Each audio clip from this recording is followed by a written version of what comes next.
롤렉스 같은 게 우리나라 완전 호구한 작년에 2번 올리고 올해도 1번 올렸다며.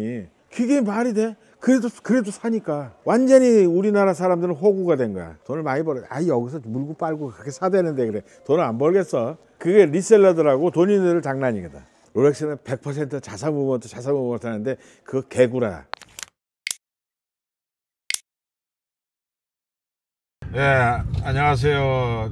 대구의 시계 박사 이창립입니다. 원래 그냥 시계만 하셨던 거예요? 70년대 말에 서울 성수동에 지금 없어졌는데 그 오리엔트 시계공업 주식회사라고 우리나라 그 시계 산업의 선구자라고 할 수 있는데 오리엔트 시계 공장에 그 조립 라인의 그 생산공으로 있었어요. 그러니까 말하자면 시계 공돌이지. 83년도에 삼성시계의 서비스 센터 그 근무하다가 이제 93년도에 그러니까 10년 좀 넘게 있다가 이제 퇴직하고 그다음부터 이제 개인 그 수리센터를 한 거지. 개인으로 독립한 지는 벌써 93년도니까 32년 됐나? 제가 태어나기 한 4년 전부터 시계를 하셨군요.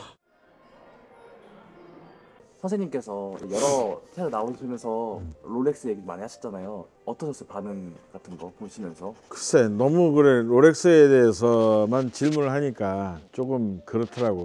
회사 생활을 오래 했기 때문에 사실은 시장에서 인기 있는 시계들 같은 게 뭐가 있나에 관심이 없었어. 옛날에 롤렉스, 오메가 이런 시계는 막연하게 그냥 좋은 시계다 근데 생각하고 있었는데 막상 나와보니까 롤렉스에 대한 사람의 생각이 지나친 거야. 도가 지나친 거라고. 그래서 왜 그런가? 롤렉스에 대해서 이제 역사를 공부를 해봤지. 그랬더니 별거 아닌 거야. 케이스 공장 따로, 무브먼트 공장 따로 해가지고 조립해서 판매하고 돈을 좀 모아서 상점을 열고 지금의 롤렉스 상표, 그건 1908년도에 등록을 했다고. 1908년도에 롤렉스만 등록한 게 아니고 여러 개를 등록했어. 또 1909년도에는 오미그라라는 브랜드를 등록을 했어. 오미그라. 왜 오미그라 했냐? 그 당시 오메가가 잘 나갔거든. 근데 내가 볼 때는 따라한 거야. 오메가에서 항의가 들어온 거야. 헷갈릴 수 있다. 하지 말라 해서 상표 등록 취소하고. 그때 이제 꽂혀가지고 옛날에 몇 년 전에 삼성시계 롤라이가 있었거든. 롤렉스에서 소송을 걸었잖아. R자로 시작하는 게 자기네 브랜드하고 비슷하다. 그래가지고 삼성에서 져서 롤라이 사업 접었잖아. 그리고 삼성시계 접었지. 그 다음 해에 동업하던 그루엔하고 2004년도까지 롤렉스의 무브먼트를 공급하던 회사가 있어. 에글러라고. 롤렉스는 100% 자사 무브먼트 하는데 그거 개구라야. 자사 무브먼트 아니지. 에글러사 무브먼트야. 그런데 지분을 참여하고 있었지. 그 에글러하고 그루엔하고 한스 윌돌펜 데이비스하고 합자 회사를 만들어. 그래 에글러사를 이제 롤렉스사라고 회사명을 바꿨는데 2004년도에는 그 지분을 완전히 흡수해가지고 지금은 100%야. 돈을 많이 벌어. 여기서 물고 빨고 그렇게 사대는데 그래. 돈을 안 벌겠어. 도대체 그래서 그 롤렉스가 왜 이렇게 한국에서는 인기가 많을까요? 뇌피셜이야. 내가 공부를 했다 그랬잖아. 추적을 해보건데 옛날에 고바오 영감이라는 만화가가 있었어. 그 만화가가 딱 한 번 그 시사 4칸짜리를 만들었는데 우리나라의 그 대표적인 허영심을 나타내는 그 사람이 목에다 니콘 카메라를 메고 손목에는 롤렉스 시계를 끼고 그러고 나서 이렇게 하고 다니고 목에다 카메라 걸고 그러니까 사람이 딱 보더니 니콘 카메라, 롤렉스 시계. 아마 이 만화 본 사람도 있을 거야. 지금 나이 한 70 전후로 된 사람들. 그게 뭐냐면 뇌피셜이라고 그랬지. 일본의 잔재야. 롤렉스를 가장 좋아하는 민족이 중국, 대만, 싱가포르, 홍콩, 그 다음에 일본. 일본 애들은 롤렉스 진짜 물고 빨고 하는데 지금도 일본의 중고시장 가면은 롤렉스사에도 없는 시계들이 일본에 있어. 골동품 이렇게 찾아보면 지들이 롤렉스를 갖다가 막 롤렉스 재발견하고 더 롤렉스보다 더 롤렉스를 광고하고 그 일본의 문화가 우리나라로 들어왔어. 그때부터 이렇게 이어내려온 좀 있는 집은 나도 롤렉스 사야지. 거기에다가 연예인들 돈 좀 벌었다고 나 롤렉스 사야지. 그 뭐 탤런트 라는 애도 자기 유튜브에다 롤렉스 자기가 구입기 뭐 이런 식으로 올라오는 것도 있고 무슨 뭐 가수 누구 하면서 돈 좀 번다고 하면서 롤렉스 시계 찾다고 하고 연예인들 그걸 갖다가 그냥 가감없이 내보내니까 잘하는 청소년들이 그걸 보고 뭐라고 생각하겠어. 저 좋은 건가 보다. 나도 돈 벌어서 롤렉스 사야지 생각. 그리고 코로나 때 봐봐. 뉴스에 막 나오는 거야. 주식은 내리는데 롤렉스는 올랐다. 이게 기사거리야 이게.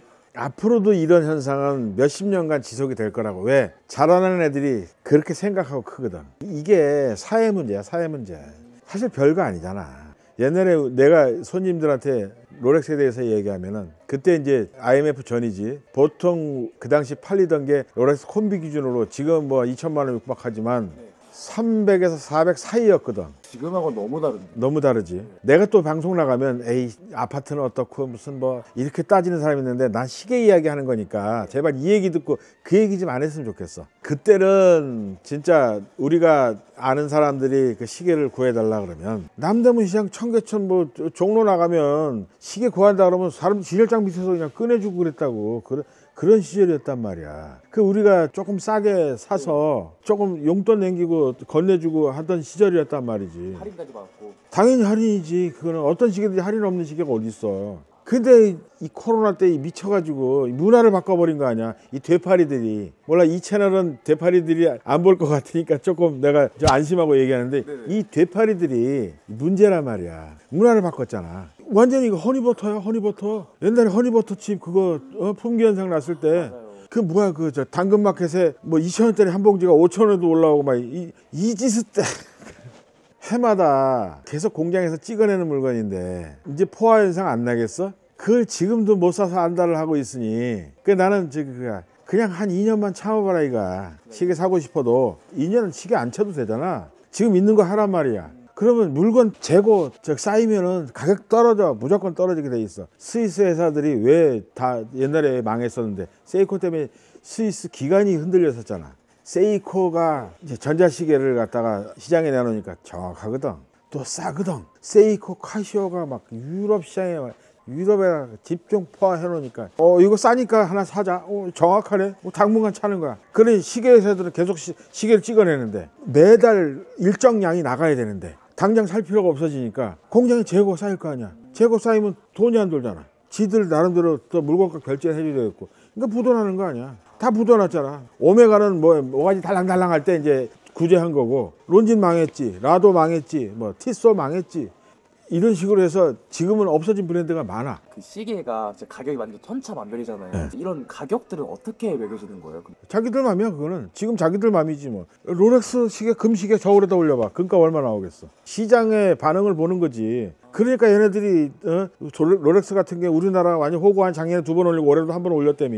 그게 말이 돼? 그래도 사니까. 완전히 우리나라 사람들은 호구가 된 거야. 그냥 마냥 올려도 니들은 사니까. 진짜 스스로 등신짓하고 앉아있는 거야. 그 롤렉스는 재단에서 승마대회, 요트대회, 무슨 테니스 대회는 돈을 막 뿌리거든. 그런 마케팅을 하면서 한국은 그럴 필요가 없어. 왜? 이거 그 내놓으면 팔리거든. 한국 완전 등신으로 보는 거야. 한국 소비자들은. 안 사야 돼. 내 생각에 안 사야 돼. 한 2년만 안 사봐. 가격 내려가. 가격이 그냥 완전 거품 덩어리네 사실은. 시계만큼 거품이 없지. 다른 시계들도 네. 많이 올랐지. 많이 올렸지.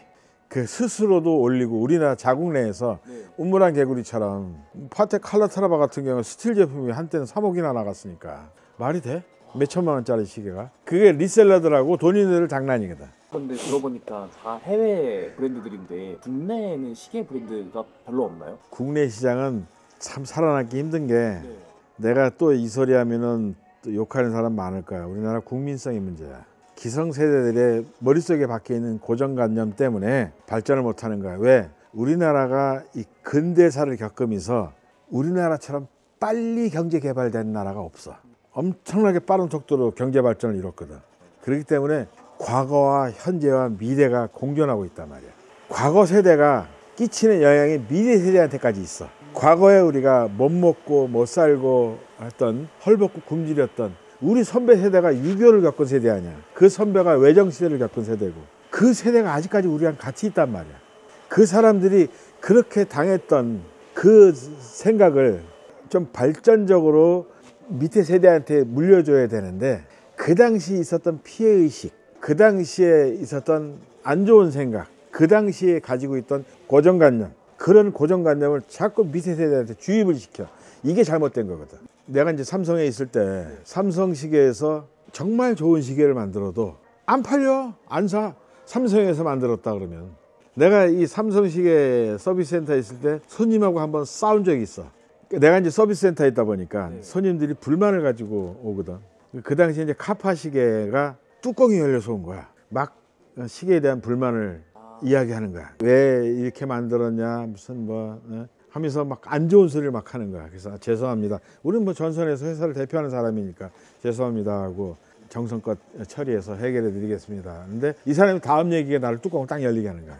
내가 집에 고급 시계가 있는데 요거는 내가 애지중지해가지고 아직까지 고장이 한 번도 안 난다는 거야. 거기서 뚜껑이 열려가지고 그 당시 젊으니까 예이 이 시계도 그렇게 애지중지 해보라고. 고장이 나나. 우리나라 물건이라면은 일단은 접어두고 생각해. 이런 정서 이게 아니라 이게. 일단 수입산에 비해서는 뭔가 좀 더 안 좋다라는 이지를 깔고 들어가는 거예요. 그렇지. 오히려 우리나라 제품이 세계 1등하는 제품이 얼마나 많아. 얼마 전에 왜 저기 일본에서 반도체 생산에 필요한 그걸 갖다 수입 규제하니까 너희들 그거 없으면 반도체 생산 못할 거다. 웃기는 소리 하고 있네. 만들어내잖아. 우리는 이제 안 하는 거지 못하는 게 아니야. 그만큼 한국 기술이 대단히 세계적이거든. 그런데 아까 얘기했잖아. 그 앞 세대의 사고 방식 이게 지금 세대까지 이어지니까 우리나라 제품이 힘들어지는 거야. 시계는 이제 틀린 것 같아. 내가 볼 때. 선생님이 생각했을 때 가장 최고의 브랜드는 뭐라고 생각을 하세요? 이 질문이 가장 어려워. 소비자가 착용하고 그러니까 오래도록 착용을 해도 고장 없이 사용할 수 있는 거는 가성비로 따지면 세이코가 세계 최고야. 아무리 생각해도 세이코를 따라갈 가성비는 없어. 걔네들이 참 얄미울 정도로 기술이 좋아. 얄미울 정도로. 일본을 내가 싫어해. 문화적인 배경이 있잖아. 근데 인정할 건 인정해야 되고 솔직히 배울 건 배워야 돼.